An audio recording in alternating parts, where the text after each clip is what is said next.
Okay, welcome everybody to the fourth session of this year's virtual ATM aviation panels, and I'm delighted that our guest today is the CEO of one of Dubai's hometown airlines, if you can put it that way, and he is Ghaith Al Ghaith, CEO of flydubai. Ghaith, welcome to virtual ATM. Yeah, John, welcome to the new world, virtual. Would have loved to have seen you. Meant so much to me to see you in real life, but it's okay to compromise, I guess. This is the best compromise we can do. I mean, I wish I could invite you over here to go to one of your beloved Arsenal football matches, because as you know, they're just down the road from where I live, but that will have to be something to look forward to for the future. So it's good to see you looking well down there in Dubai, and I'm just missing being there myself. Let's kick off and look at, of course, the last year. We can't avoid the big subject of the coronavirus pandemic. Tell me how you have been managing this from flydubi's perspective over the last 12 months or so.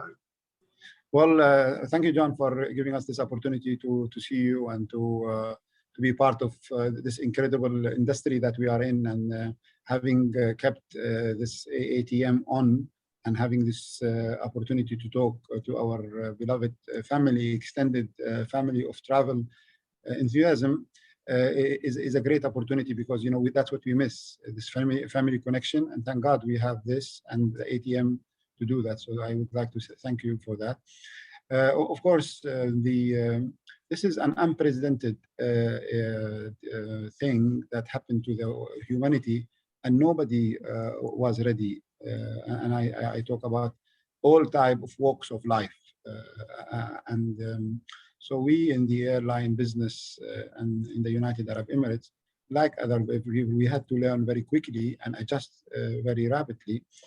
And I'm very proud to be living in the United Arab Emirates, where I believe that our government have taken one of the most successful cases of how to handle the pandemic anywhere in the world. I think history will be written about how the United Arab Emirates has done that. So we are very honored and fortunate to be in this part of the world, in the United Arab Emirates. We have the highest level of people already injected with vaccine. We have the lowest rate of death. And we never, ever had any shortages of capacity of whatever the capacity might be, beds, oxygen, anything, everything was provided, and everything was provided for free. And we are testing, the testing amount is huge. So very glad to be part of that. And in the same time, also glad to be in the United Arab Emirates, because our government also had been very quick to make decision to enable people like us, because our most important sort of ingredients is accessibility. And if the country is closed or other countries are closed, and then there are rigid rules to operate, then you cannot operate. There's a strong partnership, which I can tell you, for example, in here, we as flydubai, like Emirates, we were part of the decision-making to create rules, or to adjustments of rules, or to facilitate any decision. We are part of that. So I doubt if other colleagues in other airline were ever part of that decision. So in that regard, I think started out being fortunate to be in the United Arab Emirates. And then from our point of view, of course, we had to act very quickly and see where are the opportunities. In the first phase of the closure, the biggest opportunity was cargo, because there were shortages of cargo. And then there is, of course, Dubai being the hub of a lot of the e-commerce companies. There was a huge demand for cargo, for freighters. So we converted a few aircraft, and we took the regulatory authorities to carry cargo on the seats, for example. So we did well with that to start with. And then repatriation, again, government decision to start repatriating people from everywhere in the world back to the country, because they were like hundreds of thousands, if not like 1 million plus of people who are resident in the United Arab Emirates had to come back. Also people who had to go back to their countries, so facilitating that, and we were part of that process, helped us as an airline to start some flights, passenger flight, and later on, as the country opened up here and other country opened up, we grew our network to the extent before the current closure of India, Pakistan, and Sri Lanka and Nepal, we were almost over 65% of our pre-COVID capacity operated, which is a fantastic number. And we were doing very well because we were achieving, as we announced last year, a load factor above 70%, maybe 73%. That with the improvement in yield, because one of the criteria that we had to adopt in this business environment, we did not operate any flight without covering our costs and making money, because that would be a murder if you already losing money and then you fly and lose money more. That decision helped us create a discipline in the company where our yield for the period was so healthy, and we were doing something like 20 to 30% better yield than the previous. So when you add the number 20 to 30% better yield, 65% of your pre-COVID operation, you are almost there, as recovered as can be. That's why we are very optimistic that with the summer coming up, things inshallah will be even better. The biggest question would be which country will be open. We are open here, ready for business in the United Arab Emirates. As the airline, we are ready, and it's just the question is that which country will be open. Now that's very impressive what you were saying there, Ghaith, not just in terms of actually achieving quite high load factors in these challenging conditions, but I was particularly interested, as you said, that you worked directly with the government, and I think certainly it's true that pretty well every other airline around the world would be quite envious there, because what we've seen is so much confusion with many governments and regularly changing policies, and the airlines not being well enough involved. So I guess this is indicative of just how important Dubai as a country sees its airlines, that they do work together. Actually, the United Arab Emirates, John, we were involved in the decision making from day one. Right. Yes. Sometimes the decision goes against what we want, rightly so, because we want to fly everywhere. We want to as restricted, but no decision was made without consulting, without going through a process. We have a process of hierarchy where there are 3 or different stages, and we are represented in each of these levels, giving feedback from the level of the the worker in the sense like the people who operate in the airports and in the aircraft, from that level all the way up to redesign and readjust the rules of the country to fit the purpose of this pandemic. Because as I said to you, John, the biggest problem was humanity was not ready to deal with this. So we had to invent the wheel.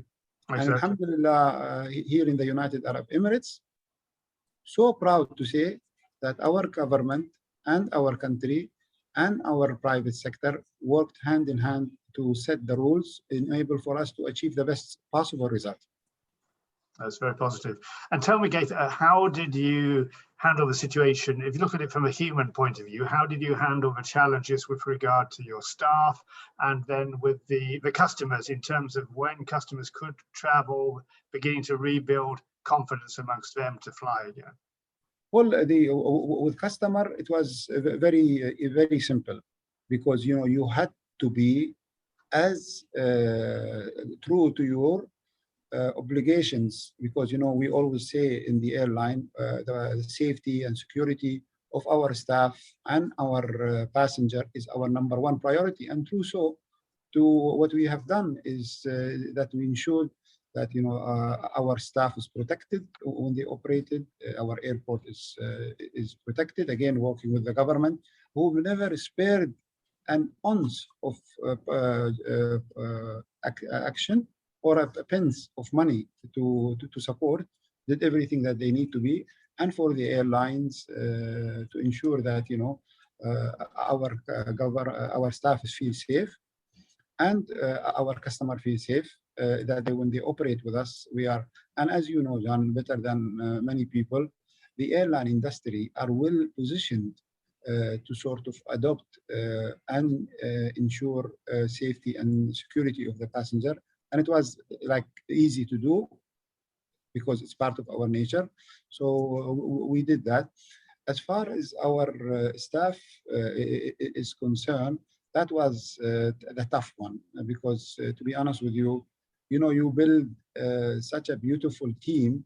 The last things you want to see is to give people the bad news that unfortunately you have to cut your costs, even though it is acceptable. We've never done this before. And so that was the tough one. Again, we are also very fortunate to be able to have set up a scheme from the beginning of giving people the option of going on an unpaid leave or to take a redundancy scheme. And when we did that, John, again, so proud of our people. 97% of the people, when we offered them this offer, chose to take the unpaid leave. I understand part of it is that people have no other choice because what else? But it was a commitment from the people that they wanted to stick with the airline, and we also stuck with them, because during this, and we announced for the record, last week, we've written to all of our staff and we've given them a schedule to start coming back starting from June onward. Back all the people who went to an unpaid leave. Again, that was a huge satisfaction from our side that we can bring back people.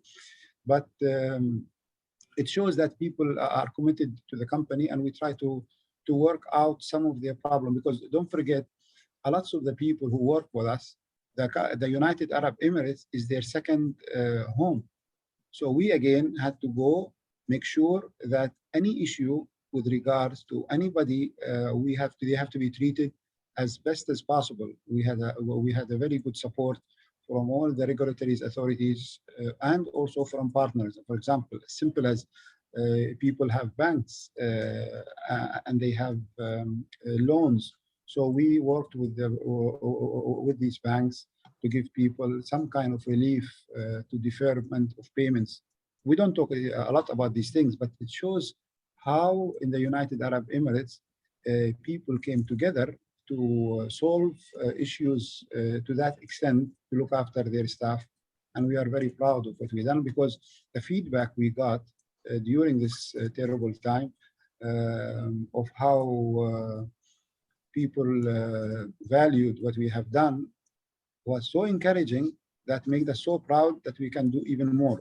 Because this is a very good exercise to build people loyalty to the brand.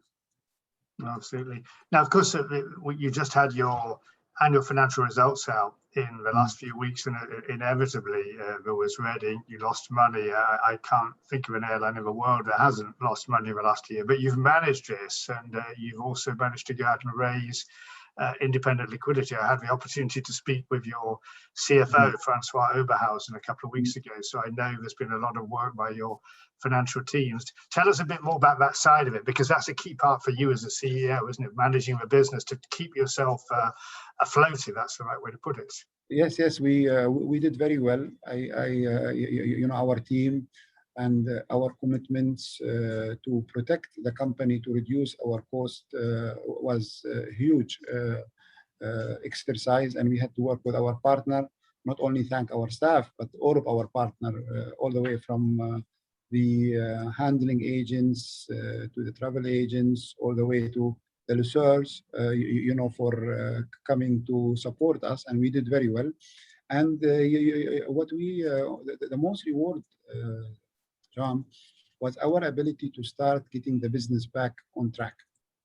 And I cannot explain how much is that, because we started seeing cash coming into our company to the extent, although we have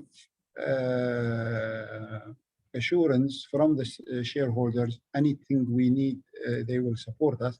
But we were so proud so far, we did not have to tap into that support, because we managed our cash internally, and with the business expansion that we had, or business return that we had, that we did not need to do anything like that. Again, that was something that we are very proud of, but we have to be careful, because this is not something that it's over, because God knows when we will be out of this crisis. Exactly. Now, Ghaith, as you said, this was a massive crisis that hit humanity, but you were already dealing with a big business challenge even before the coronavirus pandemic came along, in that you had ordered the Boeing 737 MAX aircraft. Indeed, they'd begun service. And then, of course, the worldwide groundings came into place, and you suddenly found those aircraft were not available, deliveries had to be suspended. Those aircraft are now coming back into service. They have got the green light from regulators. Boeing's made a number of necessary changes for the future safety of the aircraft. Tell us about what that means for you right now. How are you bringing those aircraft back into service? And again, the whole challenge of confidence, both from your staff to operate the aircraft and the confidence of customers to fly on the aircraft. Well, it is also unfortunate first, or for once in a lifetime things that has to happen there. And in general, I think, again, we have to also congratulate again here. I know it's not over, but the effort that was undertaken by the authorities, be it in the FAA, EASA, and in our GCA here in the United Arab Emirates, the efforts to work so closely and be so rigid with the aircraft to ensure that the aircraft has to pass every and all regulatory inspection or scrutiny to ensure that it is okay. And I can tell you, seeing this, although I am not a technical person, but going through this for the last year and a half or 2 years of inspection, never ever I imagine that something like this is possible. And I think for that effort, we have to thank the authority that they did not compromise, they did not cut corners. And people have to know that, because a lot of the talk about this and that, but in reality, these people in the authorities, they took a very strong position, and rightly so, to protect the people, because that is in their part of their responsibility. So I think they did a fantastic job. And I think also we have to congratulate also, in a way, Boeing acknowledge their role, because I was telling, even though it's been tough, it's been hard, no company would have stood this scrutiny and this kind of crisis if it was not a strong company like Boeing. And I'm glad to see that we are out of this crisis. Our aircraft are back flying. I think out of our 14 aircraft that was ungrounded, maybe now 10 of them already started flying. And you ask a good question, the confidence in the staff.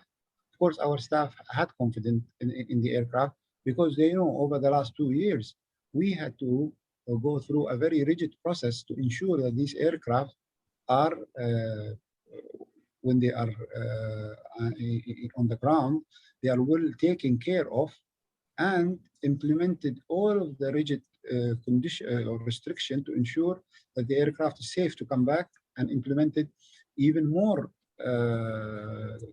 sort of checks than needed to ensure the aircraft is back. And So we are very confident that this aircraft, because of what we have lived through and seen, will be a very reliable aircraft. And the customer, when they go on, and for us in flydubai, the MAX, of course, is our sort of flagship aircraft, and we have done with the aircraft in terms of improvement of the service is second to none. I still believe that our MAX is the best single aisle aircraft flying around right now in terms of customer comfort and product enhancement. So cannot wait to see more of these aircraft flying around and our customer back enjoying it. The aircraft, I mean, as it comes back into service, has not only a small number of additional seats, but it has technical ability to fly further. I wonder if you could give us some insight into your thinking about flyDubai's network, because since the airline was founded, and you've led the airline since the beginning, not only have you developed some existing markets in Dubai, but you've opened up many, many new markets. So this aircraft gives you additional potential to do that. Do you see not only the aircraft's capability, but do you see the impact of this pandemic changing your philosophy, how you look at network planning? Because you know I'm a network planner myself by background, and I find it a fascinating period we're in. We can't use all the historical data which airlines have used. We've got to look at things differently. Are you doing that in terms of your thoughts about the future network shape? Yeah, for sure, for sure. I think airline like ours will benefit from the possible change of customer sort of demands or customer flying bigger aircraft. So our side of aircraft will be just right for the new sort of flying order. Very difficult to say what it is going to be, but definitely we see that there is a lots of opportunity. And as we speak right now, this is already happening. I mean, we have opened new destinations, cannot even remember all of them at once, for the current summer and now that we probably would not have flown to, but because now these are opportunities presenting to us, and then there will be more of these opportunities that are there for us, and we will be in a very good position. The other thing I think, just to add to that, I think talking about the future, the United Arab Emirates, John, and I can go on the record and willing to take any bet if you want to, is that we will be even more sort of attractive for the near future, because proven to the rest of the world how the government withstood this and stood with the people and created all the comfort. Lots of people would choose to come and live in the United Arab Emirates or do business from here, and this will be even strengthening our position as a hub in the United Arab Emirates. So, and that's why I think this, along with the demand change, has a huge potential for us as an airline. Well, another guest on this year's program for the ATM, Ghaith, was your good colleague, Sir Tim Clark, on the Emirates side of the tracks. And I said to him, perhaps it's amazing. There are many people, not only in the world, but even in the airline industry, perhaps don't recognize the strength of Dubai itself. Exactly as you described it. You are an Emirati, you're understandably proud of your country. I've been to visiting your country myself for maybe 35 years, so I've seen how it's grown and developed. I think what you said there was very important, that you have a real market. There is the hub potential and the connections, but people travel to and from Dubai because they are going to and from Dubai. Yeah, it is. And then I don't know if you noticed the last bit of news that was announced last week, for example, the direct foreign investment in Dubai for 2020 was $20 million US. It grew by 44% versus 2019. incredible in the pandemic. Mm-hmm. Which means that that people saw and felt that it is safe to bring their money here. When the money trail, then people will come, and that's what I am saying, and that's where I'm so confident about the future. And of course, Tim is a colleague, is like an elder brother. You know, I've learned a lot of things that in this airline is through working with people like Tim and other colleagues, because you know, when Tim came here and showed us how to expand, and you know, for example, no, this will not happen. Now that kind of resource and thinking would help us in the future to even be stronger. We owe a lot to people like Tim for the success that we are here in flydubai and in Dubai. And looking at that partnership, I mean, the partnership has been there for running it a couple of years or so already with Emirates. Do you think that will evolve? I did ask, again, a similar question to Tim, and he said that he foresaw that both brands would stay distinct because, of course, you are two very different airlines, not only in terms of your network mix, but the style of service. He foresaw the brands would be very much, the objective would be to keep two distinct brands, but that he saw you working together more and more. And it seems to me this is both a necessary but a positive thing, because looking at the MAX, as we were discussing, you've got aircraft of different sizes to do different jobs, and you've already seen benefits where you were cooperating before the pandemic. No, we are. I think with Emirates, we have a huge opportunity to work together. And we've been working together before the pandemic. The numbers that we have seen on doing just the basic stuff, you know, the code share, aligning our schedule, minimizing our minimum connecting time, moving some of our aircraft or flights to T3 closer to Emirates, has given us a huge sort of business opportunity. And I think this will continue. Lots of people are very sort of quick to jump and say, you're going to be one airline and you're going to be this and you're going to be that. So we don't have to. You know, we can still work together and keep the two most successful airlines in the region ticking as they want. Because sometimes, you know, there are certain things, John, and I have to say it in this as bluntly as this, it's above our pay grades to decide, you know, it's just going to be two airlines or one airline. And we work with what we have been given right now. The objective is to work as two separate airlines, but it doesn't mean that doesn't, we cannot grow together and make these benefits, because we've already seen and we know that it's a huge potential. Yeah. Certainly that's one that, for me personally, it's going to be very interesting to watch how you develop that in the future.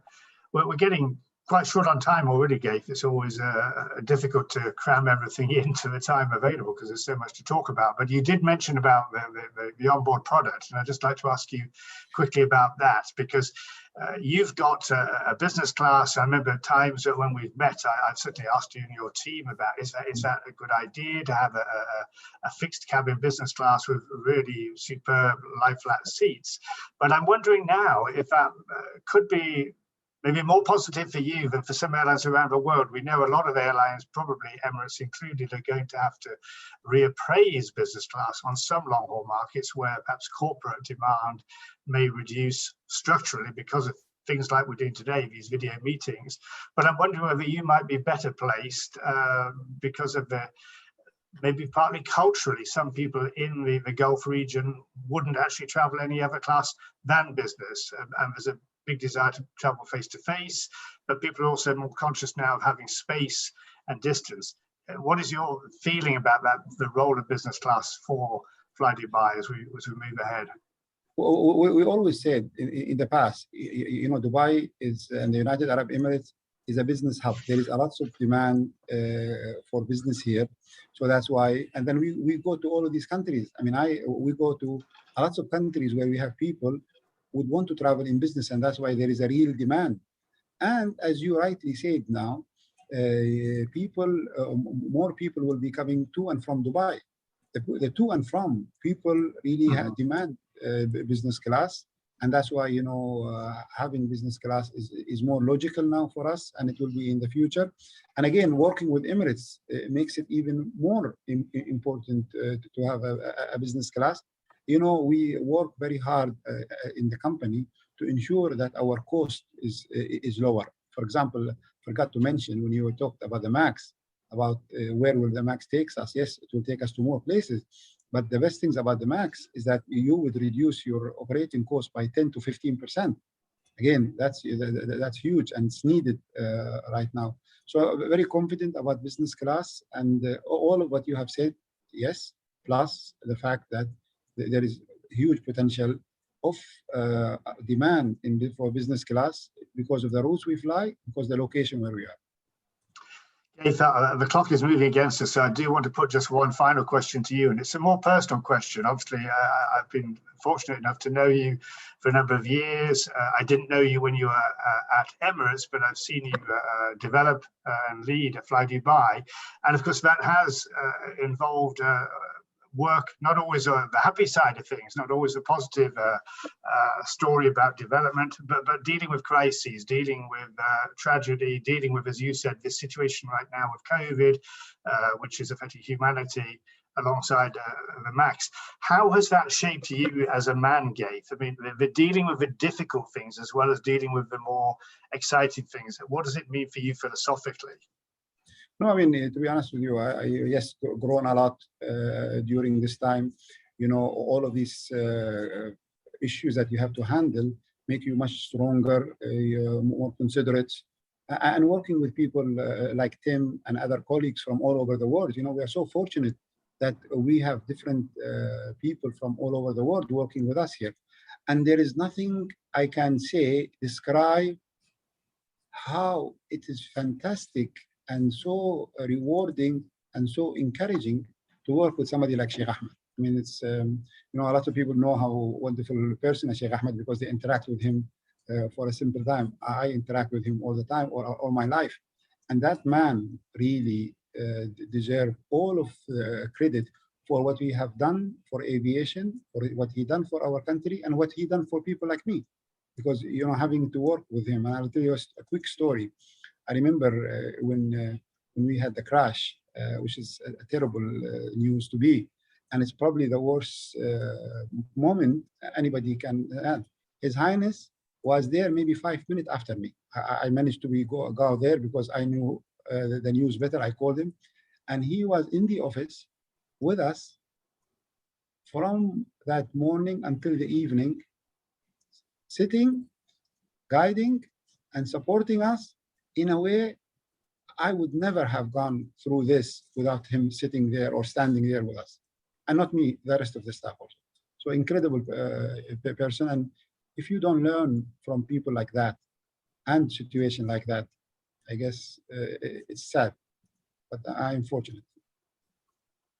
Well, Ghaith, it's been a pleasure to speak to you again today, even if it has been in a virtual sense.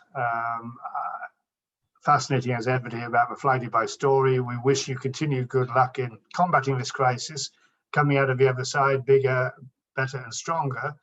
And I wish you personal success in doing that.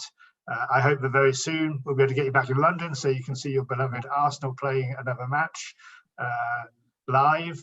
And I look forward to seeing you either here in London or down in Dubai very soon. So Ghaith Al Ghaith, CEO of flydubai, thank you very much for your time today at ATM Virtual. Thank you. Always lovely to talk to you. And ladies and gentlemen, I hope you've enjoyed this year's program of aviation speakers, and we look forward to seeing you again soon. Thanks very much, everybody.